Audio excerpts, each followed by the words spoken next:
नमस्कार, news state देख रहे हैं आप। मैं हूं आपके साथ शुभम त्रिपाठी। विधानसभा के मॉनसून सत्र के आखिरी दिन सत्ता पक्ष और विपक्ष में तीखी बहस हुई। बहस के दौरान अखिलेश यादव ने पहले आवारा पशुओं और टमाटर की महंगाई के मुद्दे पर सरकार को घेरा, फिर जवाब में सीएम योगी आदित्यनाथ ने पलटवार किया है।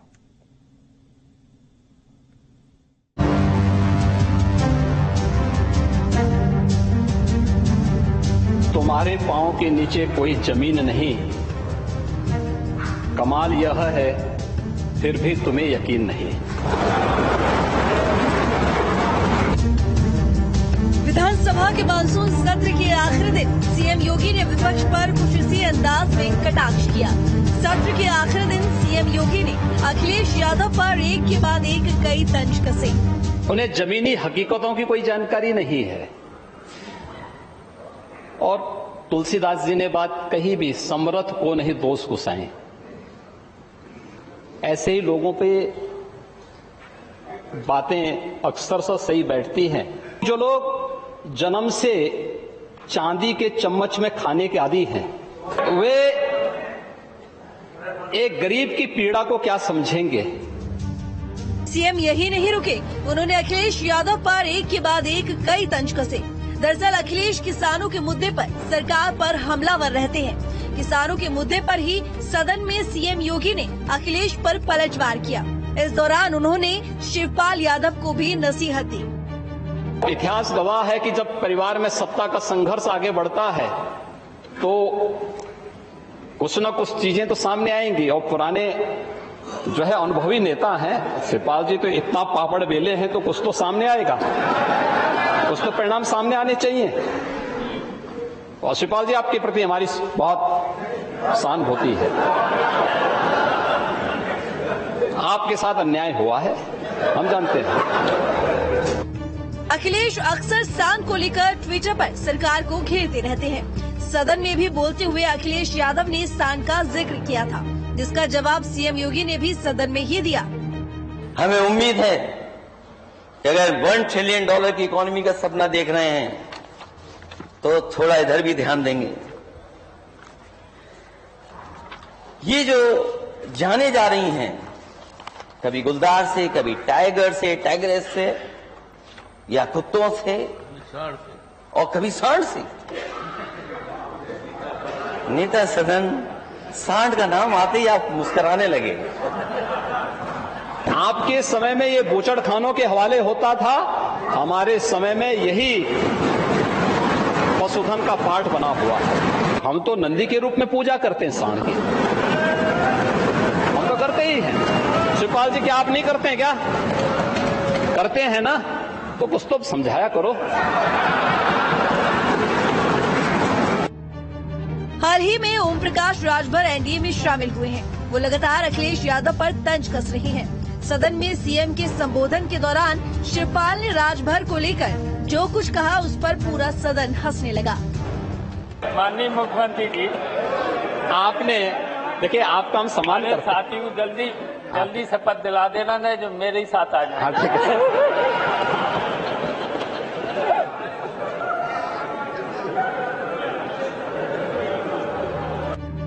सीएम योगी ने विपक्षी एकता पर भी निशाना साधा। उन्होंने साफ किया कि 2024 में विपक्ष का खाता भी नहीं खुलेगा।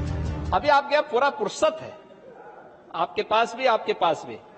ये तो अभी 23 से 28 सल्ला है, 27 सल्ला है, और 27 से लेकर के 32 में भी फिर यही रिपीट होने वाला है। घबराइए मत। विधानसभा का मानसून सत्र शुक्रवार को खत्म हो गया।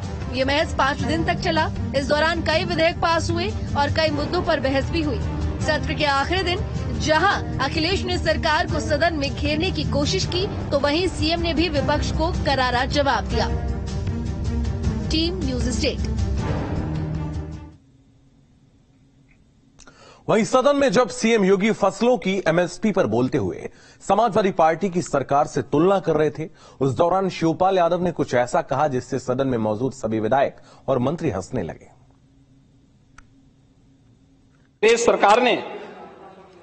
प्रदेश सरकार ने अन्नदाता किसानों के लिए जो कार्रवाई की, अब देखें गेहूं क्रय की स्थिति क्या है 12 से 17 के बीच। इसमें मैंने पहले भी आपको बताया था ना, आपके समय में कोई क्रय केंद्र नहीं स्थापित होते थे। ये प्रोक्योरमेंट सेंटर 2017 में हम लोगों ने लगाए थे, बिचौलियों के माध्यम से, आड़तियों के माध्यम से होता था। सेंटर नहीं लगते थे। पैसा किसान को सीधे किसान ने खाया। मैंने गलत बोल रहा हूं। चलिए हम बोल रहे हैं 12 से 17 के बीच में आप देख लीजिए ना, आपकी जो प्रोग्रेस है वही मैं बता रहा हूं। चलिए आप लगाते थे, आप पे अन्नदाता किसान का विश्वास नहीं था, और परिणाम क्या है आप देख लीजिए। 12 से 17 के बीच में हम मानते हैं, हाँ,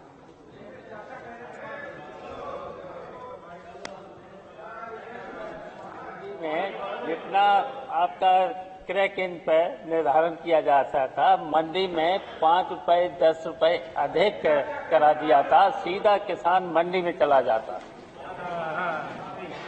ये करा था मैंने। एमएसपी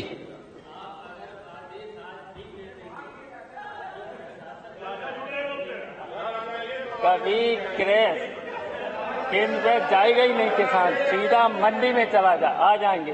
आपने और माननीय मुख्यमंत्री जी, आपने देखिए, आपका हम सम्मान करते हैं। साथी को जल्दी शपथ दिला देना है जो मेरे ही साथ आ जाए।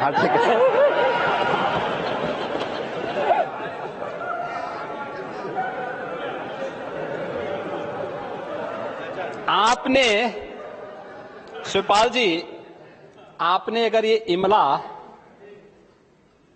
सत्ता में रहते हुए भतीजे को पढ़ाया होता ना, तो संभवतः कुछ अन्नदाता किसानों का हित हो गया होता। लेकिन भतीजा है कि सुनने को तैयार ही नहीं आपकी बात को। तो इंजीनियर हो गए, फिर मुख्यमंत्री हो गए।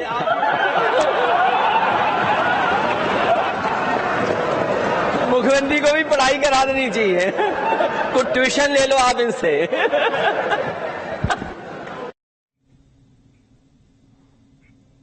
मॉनसून सत्र का आखिरी दिन सांसदों के सस्पेंशन और हंगामे के नाम रहा। दोनों सदनों में हंगामा हुआ है और विपक्षी सांसदों ने लोकसभा की कार्यवाही का बहिष्कार करने का फैसला लिया, जिसके बाद सदन की कार्यवाही को अनिश्चितकाल के लिए स्थगित कर दिया गया। अधीर रंजन चौधरी और आप सांसद के सस्पेंशन से नाराज विपक्ष के नेताओं ने संसद परिसर में मार्च किया।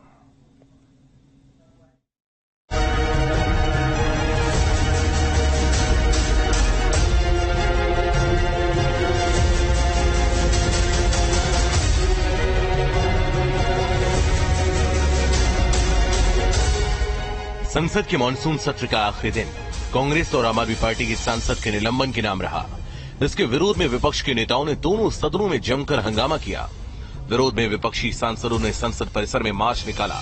इस प्रदर्शन में सोनिया गांधी, राहुल गांधी समेत सभी विपक्षी सांसद शामिल हुए।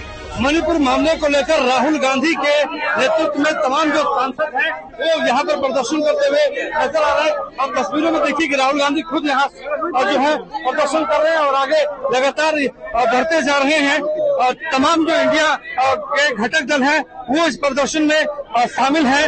लोकसभा के कांग्रेस सांसद अधीर रंजन चौधरी का सस्पेंशन हुआ तो राज्यसभा से आम आदमी पार्टी के सांसद राघव चड्ढा को सस्पेंड किया गया। मुझे राज्यसभा से आज सस्पेंड कर दिया गया है। मुझे क्यों निलंबित किया, मुझे क्यों सस्पेंड किया गया, मेरा क्या अपराध है? क्या मेरा यह अपराध है कि मैंने पार्लियामेंट में खड़े होकर दुनिया की सबसे बड़ी पार्टी बीजेपी के सबसे बड़े नेताओं से सवाल पूछे? क्या मेरा यह अपराध है कि मैंने दिल्ली सेवा बिल पर अपनी बात रखते हुए बीजेपी के सबसे बड़े नेताओं से न्याय की मांग करी, उन्हें उन्हीं का पुराना मैनिफेस्टो दिखाकर वादे पूरे करने को कहा? इसके अलावा आम आदमी पार्टी के राज्यसभा सांसद संजय सिंह के सस्पेंशन को और बढ़ा दिया गया। सस्पेंशन बढ़ने से नाराज आप सांसद संजय सिंह ने सरकार पर निशाना साधा। भारत के इतिहास में पहली बार आपने देखा होगा कि एक मामले में 2 बार सजा सुनाई जा रही है। मेरा सस्पेंशन जो खुद इस सरकार का निर्णय मेरे पास चिट्ठी भेज के दी गई और आज जब सत्र का समापन हो रहा है तो सस्पेंशन एक्सटेंड कर दिया गया। अद्भुत फैसला है, अजीब फैसला है, हैरान कर देने वाला फैसला है। कभी आज तक ऐसा सुना नहीं गया। चेयर से बैठ के हाउस की सहमति लेके चिट्ठी जारी करके जो फैसला दिया गया वो फैसला आज बदल दिया गया। अधीर रंजन समेत तीनों सांसद विशेषाधिकार समिति की रिपोर्ट आने तक निलंबित रहेंगे। वहीं राज्यसभा में नेता प्रतिपक्ष मल्लिकार्जुन खड़गे ने विपक्षी सदस्यों के निलंबन का मुद्दा उठाया। जैसे ही खड़गे बोलने के लिए उठे, सभापति उन्हें रोकने लगे। इस पर खड़गे ने कहा कि प्लीज मेरा माइक बंद ना करें। और दूसरी बात आपसे विनती है, जल्दी माइक बंद मत करो साहब, मेरा एक विनती है। क्योंकि आज लास्ट डे है और जितने लोगों को इस सदन से सस्पेंड किया गया और प्रिविलेज कमिटी को रेफर किया गया, 6 लोगों को किया गया। मॉनसून सत्र 20 जुलाई से शुरू हुआ था। पूरे सत्र में विपक्ष ने मणिपुर में हो रही हिंसा को लेकर जमकर हंगामा किया। इस सत्र में विपक्ष अविश्वास प्रस्ताव भी लेकर आया, लेकिन वो गिर गया। राहुल गांधी ने मणिपुर के मुद्दे पर सरकार को घेरा। मोहित दुबे हूँ न्यूज नेशन से। राहुल जी, आपने 37 मिनट का भाषण लोकसभा के भीतर दिया और 37 मिनट में सिर्फ आपको करीब 14 मिनट ही दिखाया गया, बाकी आपके चेहरे पे कैमरा नहीं था और आप मणिपुर गए। मैक्सिमम टाइम आपने मणिपुर के ऊपर बोला। इस परंपरा को आप किस तरीके से देखते हैं? कॉन्ट्रडिक्शन है। शायद पीएम मेरा चेहरा टीवी पे नहीं देखना चाहते, मगर फिर पीएम मेरी वीडियो के बारे में बात करते हैं, तो पता नहीं क्या है, बट मुझे लगता है शायद उनको मेरा चेहरा टीवी पे देखना अच्छा नहीं लगता।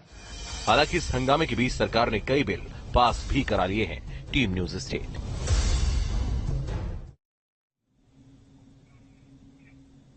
केंद्र सरकार ने कानूनी ढांचे में बदलाव को लेकर शुक्रवार को संसद में विधेयक पेश किया और लोकसभा में आपराधिक न्याय प्रणाली में सुधार लाने के मकसद से 3 विधेयक गृहमंत्री अमित शाह ने पेश किए। नए कानून में राजद्रोह कानून को पूरी तरह से निरस्त कर दिया जाएगा और इसके अलावा अब मॉब लिंचिंग को लेकर भी सरकार ने सख्त कानून बनाया है। कानूनों का उद्देश्य किसी को दंड देना नहीं हो, इन कानूनों का उद्देश्य सबको न्याय देना।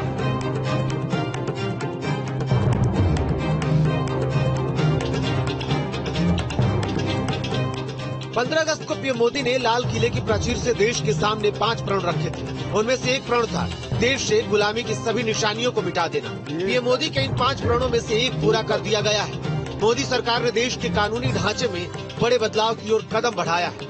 मोदी सरकार ने Indian penal code 1860, criminal procedure code 1898, Indian evidence act 1872 कानून को पूरी तरह से खत्म कर दिया है। आज मैं जो 3 विधेयक एक साथ लेकर आया हूं, वो तीनों विधेयक एक प्रकार से मोदी जी ने जो 5 प्रण लिए हैं उसमें से एक प्रण की अनुपालना करने वाले हैं। माननीय अध्यक्ष जी, तीनों विधेयक दंड विधान प्रक्रिया, क्रिमिनल जस्टिस सिस्टम को बेसिक कानून, इसके लिए मूलभूत कानून ये 3 विधेयकों के अंदर है। केंद्रीय गृह मंत्री अमित शाह ने शुक्रवार को लोकसभा में इस कानून में सुधार के लिए 3 विधेयक पेश किए। ये तीनों कानून ब्रिटिश काल से देश में लागू है। इन कानूनों में बदलाव के पीछे मोदी सरकार का मकसद ये है कि अंग्रेजों ने ये कानून केवल दंड के लिए बनाए थे, लेकिन मोदी सरकार ये कानून लोगों को न्याय देने के लिए ला रही है। ये तीनों कानूनों को रिप्लेस कर इनकी जगह जो 3 नए कानून बनेंगे, उनकी आत्मा होगी भारत के नागरिकों को संविधान प्रदत्त सारे अधिकार जो मिले हैं इसकी सुरक्षा। ये कानूनों का उद्देश्य किसी को दंड देना नहीं होगा, इन कानूनों का उद्देश्य सबको न्याय देना होगा। नई कानून में कुछ पुरानी धाराओं को हटाया गया तो कई में नई धाराओं को जोड़ा गया है। जैसे भारतीय नागरिक सुरक्षा अधिनियम 2023 में अब 533 धाराएं होंगी। इनमें 160 धाराएं बदली गई हैं और 9 नई धाराएं जोड़ी गई हैं। भारतीय न्याय संहिता 2023 में 356 धारा होंगी। इनमें 175 धारा बदली हैं और 8 धारा जोड़ी गई हैं। भारतीय साक्ष्य अधिनियम एक्ट 2023 में 170 धाराएं होंगी। इनमें 23 धारा बदली गई है और 1 धारा जोड़ी गई है। कई सारे केसों में दाऊद इब्राहिम वांटेड है, चले गए, देश छोड़कर भाग गए, आज उन पर ट्रायल नहीं होती। हमने तय किया है कि सेशन कोर्ट के जज ड्यू प्रोसीजर के बाद जिसको भगोड़ा घोषित करेंगे उसकी अनुपस्थिति में ट्रायल होगी और उनको सजा भी सुनाई। दुनिया में वो कहीं पर भी छिपके सजा सुनाई जाए। मान्यवर, इससे बहुत बड़ा फर्क पड़ने वाला है और वो सजा के खिलाफ अपील करना है तो न्याय की शरण में आए, अपने आप को भारतीय कानूनों की शरण में लाएं और अदालत के सामने जाए तो हाईकोर्ट में चैलेंज करें। गृह मंत्री अमित शाह ने जो विधेयक लोकसभा में पेश किया उसके मुताबिक पुराने कानून में कुल 313 बदलाव किए गए हैं। नए कानून के मुताबिक जिन धाराओं में 7 साल से ज्यादा की सजा है वहां पर अब फॉरेंसिक टीम सबूत जुटाने पहुंचेगी। इसके अलावा राजद्रोह को पूरी तरह से खत्म किया जा रहा है। नए बिल में राजद्रोह का नाम हटा दिया गया है। धारा 150 में आजीवन कारावास या 3 साल तक कैद की सजा हो सकती है। इसके अलावा सरकारी कर्मचारी के खिलाफ अगर कोई मामला दर्ज है तो 120 दिनों के अंदर केस चलाने की अनुमति देनी जरूरी है। संगठित अपराध में कठोर सजा का प्रावधान किया गया है। मृत्यु की सजा को आजीवन कारावास में बदला जा सकता है, लेकिन पूरी तरह बरी करना आसान नहीं होगा। इस नए कानून में महिलाओं से जुड़े कानून में भी बदलाव किया गया है। महिला अपराध से जुड़े मामले में भी सख्ती की जाएगी। यौन हिंसा के मामले में पीड़िता का बयान जरूरी होगा। पुलिस को 90 दिनों में किसी भी मामले की स्टेटस रिपोर्ट देनी होगी। पुलिस को अब 90 दिन में आरोप पत्र दाखिल करना होगा। किसी भी मामले में बहस पूरी होने के बाद 30 दिन में फैसला देना ही होगा। फैसला आने के बाद 7 दिनों में इसे ऑनलाइन उपलब्ध कराना होगा। इसके अलावा अब गलत पहचान बनाकर यौन संबंध बनाना अपराध होगा। गैंग रेप के मामले में 20 या उससे अधिक साल की सजा का प्रावधान, 18 साल से कम उम्र की बच्चियों के मामले में मौत की सजा का प्रावधान किया गया है। साथ ही महिला की निजी तस्वीरें वायरल करने पर भी सजा होगी। इतना कह सकता हूं कि हमारी न्यायिक दंड प्रक्रिया, क्रिमिनल जस्टिस सिस्टम के अंदर आमूलचूल परिवर्तन होगा और सबको ज्यादा से ज्यादा 3 साल के अंदर न्याय। मान्यवर, इसमें पुलिस अधिकारियों को भी जवाबदेह किया है, वकीलों को भी जवाबदेह किया है और न्याय करने वाले के लिए भी मर्यादाएं रखी। इसमें महिलाओं का और बच्चों का विशेष ध्यान दिया गया है। अपराधियों को सजा हो इसकी चिंता की गई है और पुलिस अपने अधिकारों का दुरुपयोग न कर पाए, ऐसा भी है। इसके अंदर